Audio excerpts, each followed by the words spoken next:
recipe for hope. There is a there's a baker by the name of Anise Jefferson. She is a very, very good friend of mine, and she has her own bakery. She doesn't have a brick and mortar store, but she does have space created in her home where she is able to bake all the things she needs to. Her bakery is called Sweet Poetry Cakery. Her favorite thing to bake is her chocolate decadent cake. Yeah, that's what I said. It's dark chocolate with a chocolate buttercream icing. She knows. Her other favorite thing to bake, and she makes all of her things from scratch. There's no box in her kitchen. There is her sweet potato pie. It puts her back in the kitchen with her grandmother. Her main thing about baking in her business is to have everyone experience what she experiences. The way she got started was because she couldn't afford to have Georgetown cupcakes at her daughter's third birthday party. So she decided to not have to pay for cupcakes again. Having her there in the kitchen with her grandmother, she remembers stories of her grandmother telling her about being back in North Carolina. She said when she bakes in the kitchen, it feels like home. And then she always has a question, an underlying question, is that she hopes it comes out right. When she started out with just a basic 9x13 pan. And now the cakes that she makes are used at weddings, used at birthday parties, and she even does floating cakes. I don't know, I don't get it, but they good. I'm just there to eat them. For her, she said, I hope that people have the feeling of sweet poetry as they eat her baked goods, because life is sweet poetry. She wants to help someone reverse the moment of heaviness that they have in their life, because you know when you get something sweet, you get a chocolate candy bar, you get a piece of cake, you get something like that. It kind of, for that moment, you enjoy and you are able to just take in that sweet cupcake. She has a story that she tells where a cake started to melt on the way to the venue. And she actually had to remake this one cake 3 times because all the buttercream icing had melted all off the cake. But she always had an underlying question. She hoped it comes out right. But she also wondered if she was enough. But she always has the answer whenever she bakes a cake that tells her, God told her, you are enough. That's Miss Anise Jefferson out of Maryland. I have her contact information if you needed it. But I would just like to help someone understand that you have a recipe for hope. In this Advent season, we want to talk just a little bit about hope. The hope of being able to make it. The hope to be able to do what God has called us to do. Having the hope to be who he wants us to be. Here's your recipe for hope coming out of 1 Kings chapter 17. Elijah, the prophet, is in this area of 1 Kings chapter 16, 17, and 18. This is where he becomes the man, the most powerful, the most talked about prophet in the Bible. Elijah told King Ahab that there would be a drought coming. If you go back and read it, you'll see that Elijah told King Ahab that there would be a drought coming. The drought will last for a few years, and get this, it will end only by Elijah's words. Now, I know you're looking at me like, where are we going from baking to a drought? Back in those times, if there was a drought, things started to run out. You weren't able to make any flour or make any oil, so you had to do the best you had, do the best you could with what you had. And he told the king that there would be a drought because he was worshiping the wrong God. He told the king that he needed to worship either God, his God, or Baal, their God. He couldn't try and do both. He had to worship one or the other. And then God told Elijah, he said, go hide in a Kerith ravine. There you would drink from the brook. And God ordered the ravens to bring him meat and bread in the morning and in the afternoon. And then sometime later, a few months later, that brook dried up. God told him to go to Zarephath and Sidon and stay there. And God commanded a widow to supply him with food. Why would God bring Elijah to a place with food and then remove him from the food? Now, maybe you don't understand what I'm saying. Let me see if I can paint the picture for you. You have Elijah, who is right now in the Kerith ravine. And then he tells him to go to Zarephath. And those cities are at least 100 miles apart. There's no car, there's no Uber, there's no train, there's no bus. He either had to walk or ride a donkey. But either way, it would take him about 5 days to get to where God told him to go. Don't miss it. Don't miss it. Here it is. Elijah is in a place where God is supplying in a drought. And then God tells him to go somewhere, travel for 5 days without food or water to get to the next place he has him. He leaves from one place where they are supplying food and bread and water to go to the next place in the middle of a drought. Why would God send him somewhere without anything? Why would he take him through this desert terrain? Can I help some of us here today? Some of us may feel like we're in a drought. Some of us may feel like it is our drought season. Some of us may feel like we just can't get over the hump. Some of us may feel like this is a dry, hot place, and I don't want to be here. But it's funny because it feels like God sent you here. We're in a dry place that God sent us, and now we're in a place to where we have only God to depend on. Can I help you with your recipe for hope? In order for you to have a recipe for hope, you have to understand there's 2 ingredients for this recipe. I know baking takes a lot more. You got to have eggs, milk, and flour, and all of those things to go into it. But for this godly recipe for your hope, there's 2 ingredients that you need.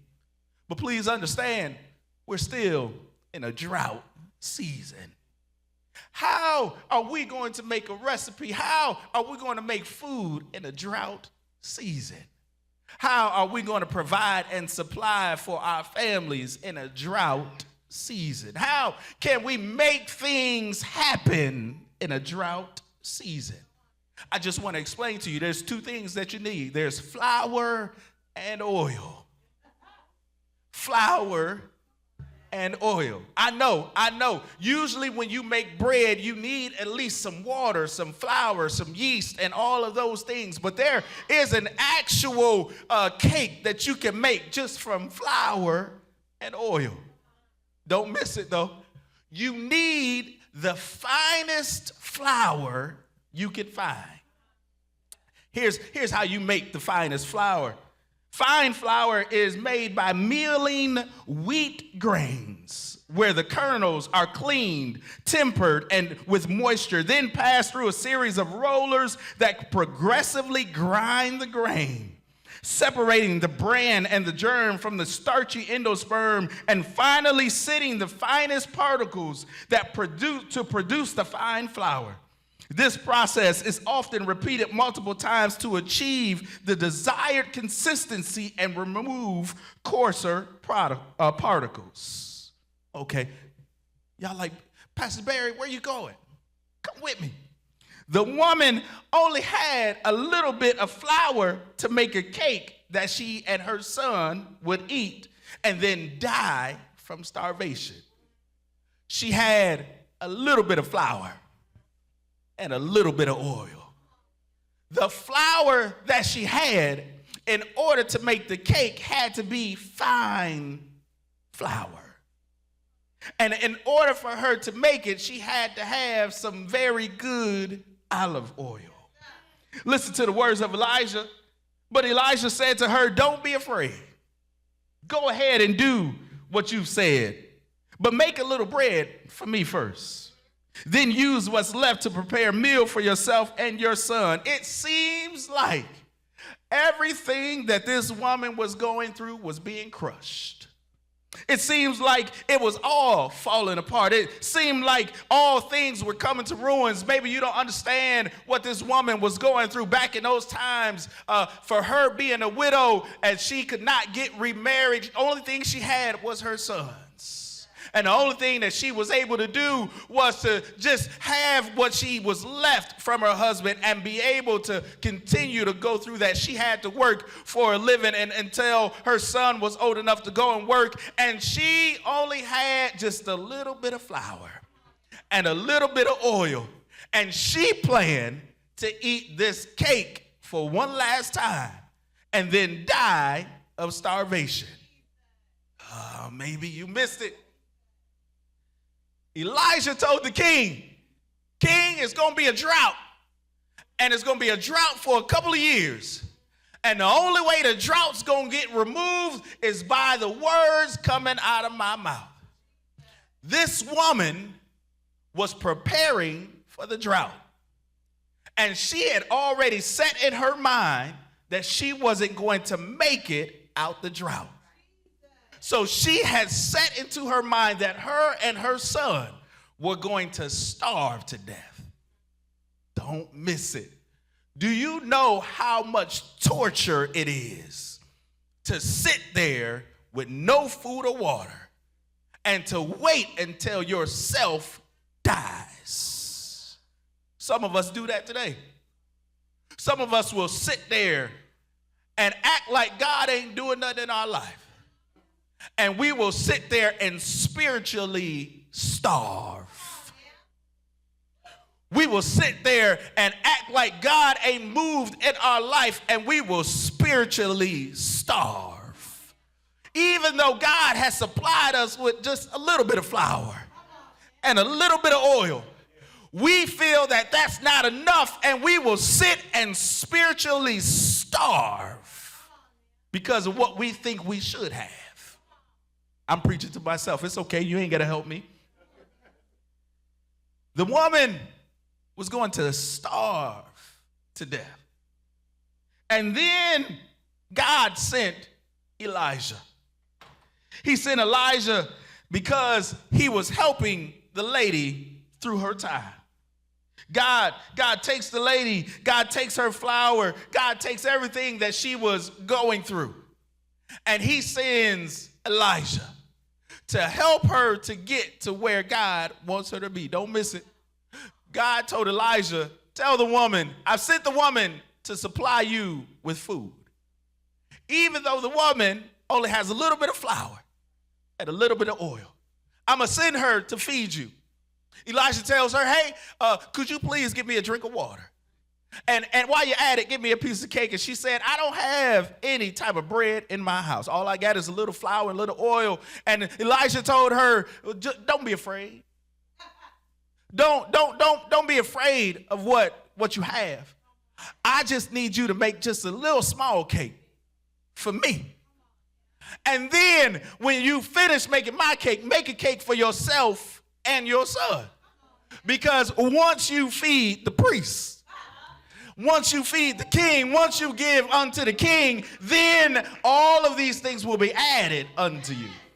Don't miss it. Don't miss it. Elijah said that you will have more flour and more oil that won't run dry until the rain comes.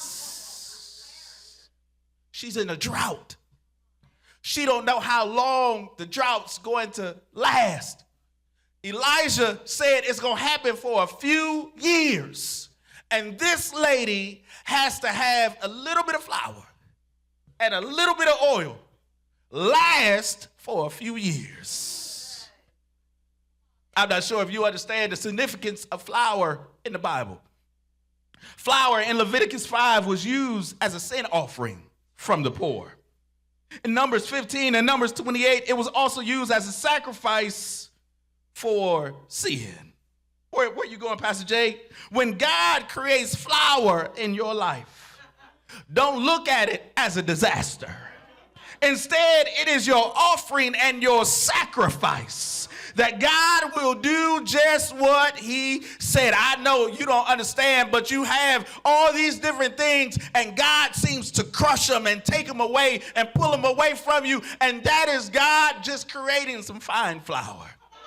So that when it comes time for you to make the cake that you need to make in your recipe for hope, God will have all the ingredients that he needs. Some of us have to allow some things to be taken away from us. Some of us have to allow some times to be hard in our life in order for God to create the flour that he needs. Don't miss it. Don't miss it. This is just regular flour. We're not talking about bleached white flour. We're not adding anything to it. We're talking about regular whole grain flour.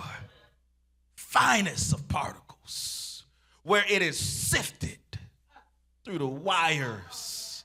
It's sifted to get all the big pieces. It's sifted to get all the issues out. It's sifted to get all the things that's in your life that shouldn't be there. Can I help you today? You may feel like you're in that sifter and God is just moving you back and forth. But if you understand what a sifter does, it allows the good things to fall down and for the bad stuff to stay up. So I'm just here to help somebody understand that as you're being sifted, you need to give God praise that he took all the big dumb clumps out of your life. I know you thought he was good for you, but he sifted them out. I know you thought she was good for you, but he sifted it out. I know you thought that job was good, but he's sifting the flour so that it can be a fine production. It's the finest flour. That's the first ingredient is flour. The second ingredient is oil. Y'all know what oil is. This is your second ingredient for your recipe for hope. And I'm going to take my seat. Here's your recipe for hope. You need flour and you need oil. You need flour and you need oil. Flour is used to give the cake the consistency that it needs. The oil is what causes the reaction in the flour. When you mix the flour with the oil and you stir it up real good, it all starts to become thick. Now, this is not leavened bread. We don't need no yeast. This is just a patty of cake that is made over a hot fire. You need some oil. In the Bible, olive oil was made by crushing olives in a mortar or with a stone press, and then allowing the oil to run off into a basket or a pit.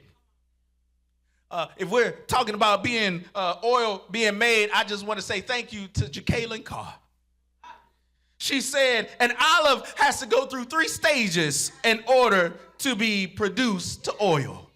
There's one stage of shaking. There's one stage of beating. And there's one stage of pressing. Maybe you miss it. There's some shaking going on. There's some beating going on. And then there's some pressing going on.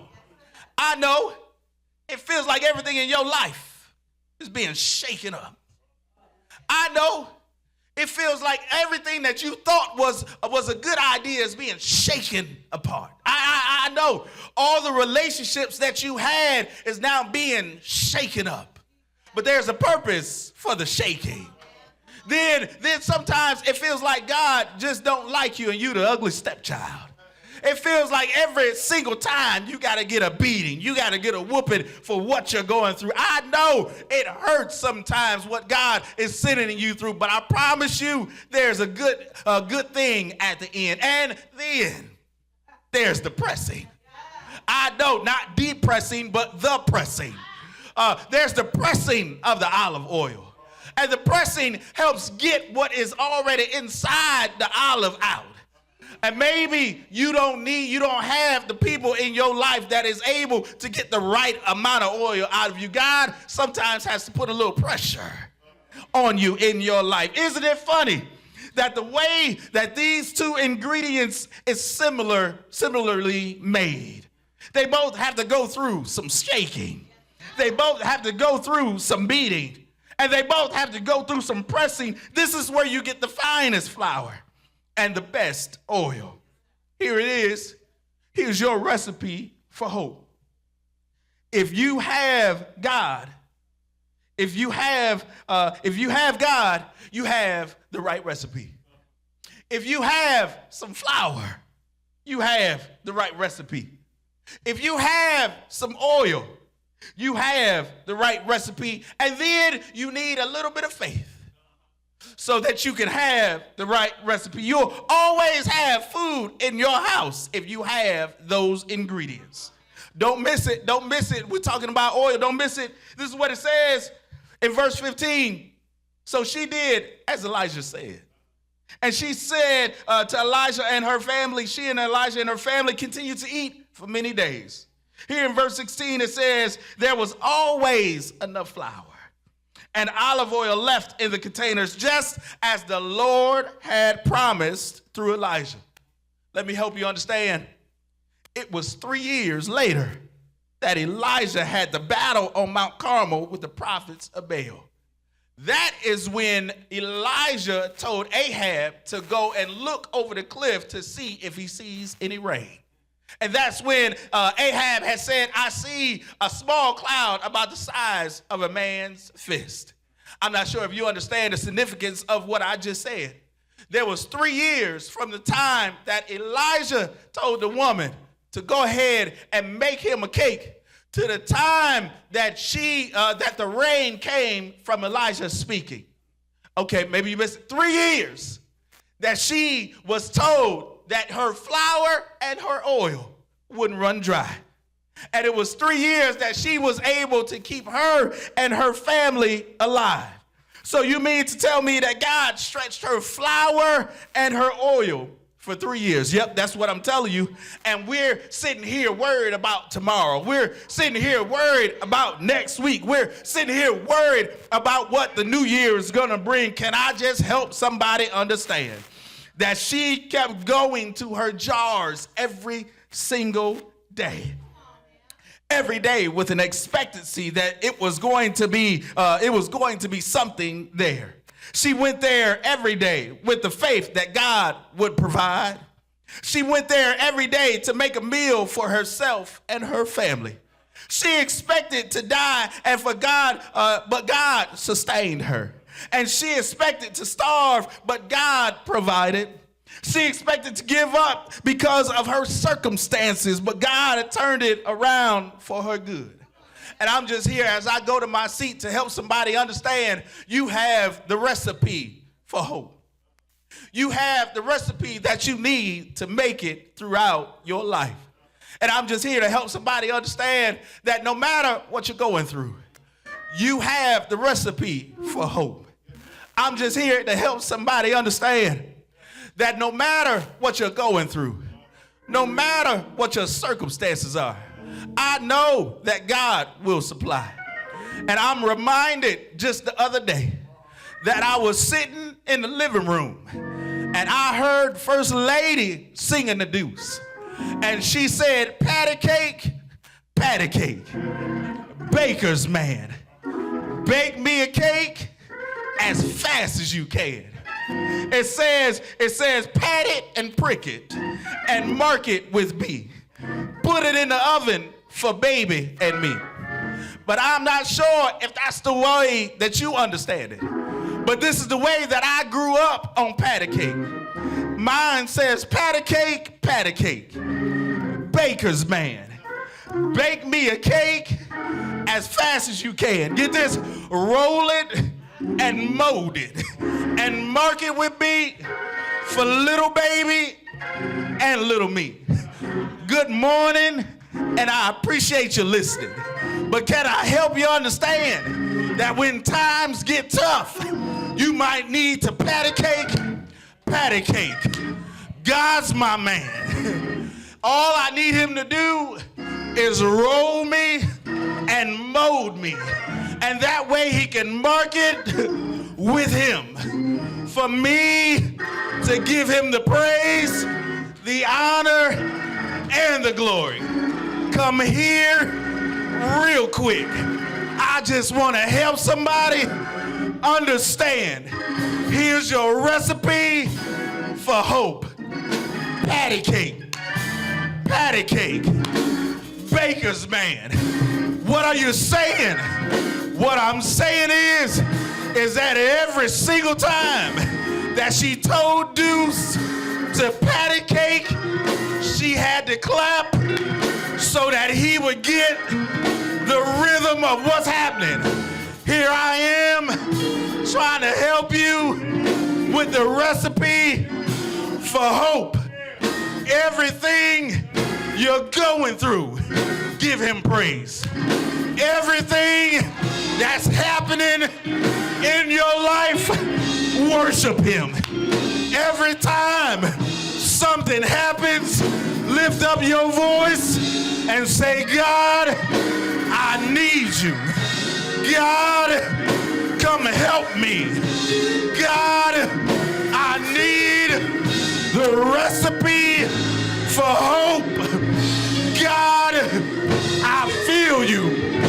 Pressing, molding, making, turning, holding, comforting.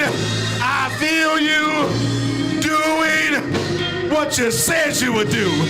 God, I need you. God, come help me. God, press on me. God, mold me. God, heal me. God, deliver me. God, help me. Because every single time I get into a little trouble, patty cake, patty cake, patty cake, patty cake, patty cake, patty cake, patty cake, patty cake, patty cake, patty cake. Worship, praise, worship, praise, worship, praise, worship, praise. Why? Because he's good all the time. And all the time, God is.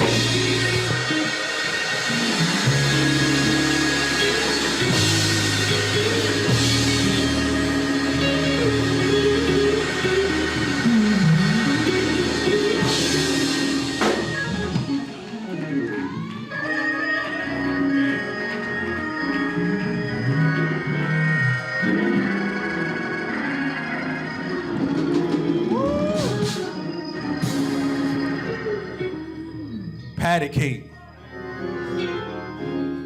Patty cake. I don't know about you, but I'll be playing patty cake for a very long time. The widow had a little bit of flour and a little bit of oil, and God stretched it for 3 years for her and her son to live. I'm not sure what you need God to stretch. I'm not sure what you say, what you pray about at night, and what you pray to God that you don't have a little bit of and you need some more. I just believe and I understand just how great of a God we serve, because he's able to stretch what you have and make it work. It took 3 years for the rain to come and for the crops to come in. But she made it. And I'm just here to tell somebody that you can make it too, no matter what you're going through.